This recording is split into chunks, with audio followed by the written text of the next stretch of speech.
चला तर मग चांगली कर. दिवस आता खूप फुलासारखा टवटवीत केला, म्हणून सकाळची सुरुवात आज दुपारी केलेली आहे मी. कारण म्हणजे एकच, आता वाद झालेली, अभ्यास केला आठवडाभर, आता जरा रिलॅक्स व्हायचं आहे, टेन्शन एन्झायटी घालवायची. आणि विचार करा, एखादं माणूस जर आले सकाळ सकाळी बाहेर आणि इतकं सुंदर निसर्गरम्य त्याला बघायला मिळालं, तर कशाला टेन्शन आणि कुठली एन्झायटी जात्या. सकाळ सकाळी मला राशी भविष्य बघायचं असते, किती पैसे जागे येणार आहेत, किती पैसे येणार आहेत, काय होते काय. आणि माझ्यापेक्षा मोठी जाऊन नोट्स आणलीत मी, अभ्यास करायचा का नाही ते बघायचंच. त्यानंतर आम्हाला BMW घ्यायला आली, कारण आमची निबंधाच्या स्पर्धा आहेत. त्या मस्तपैकी निबंधाच्या स्पर्धाला गेलो आम्ही.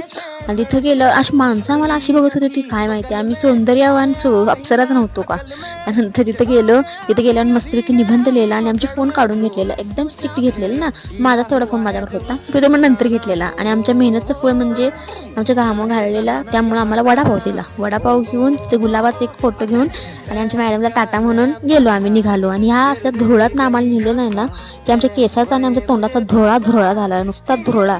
नंतर संध्याकाळी पोहोचलो, मग जेवायला म्हणजे झोपायला गेलो. आणि त्यानंतर रियानं फोन केला ये खायला. मग एवढा माणूस शिद्दतनं बोलायला तर जायला पाहिजे की. मग तिथे जाऊन जरा दाबलो, पाणीपुरी आणि दहीवडा पण खाल्ला. त्यानंतर मग सुकीपुरीसाठी भिकाऱ्यावर थांबलो, 3 दाबली. नंतर एक म्हणजे आपलं भात आणि आमटी खाल्ल्याशिवाय झोप येणार नाही, ती खाल्ली. रविवारची तेच मेन्यू आहे. त्यानंतर मस्तपैकी स्किन केअर केलो आणि खोबरेल तेल डोक्याला लावलो, आणि ती पण घट्ट झालेलं. मग तोंडात अशी बाटली घालून त्याचं हे काढलो, आणि मग तेल लावून वेणी घालून चपचपीत मस्तपैकी झोपले म्हणजे पिक्चर बघितला. रविवार होता ना, मग रात्री परत झोपले. बस इतकाच होता माझा दिवस. Thank you so much. ब्लॉग आवडला, चॅनल लाईक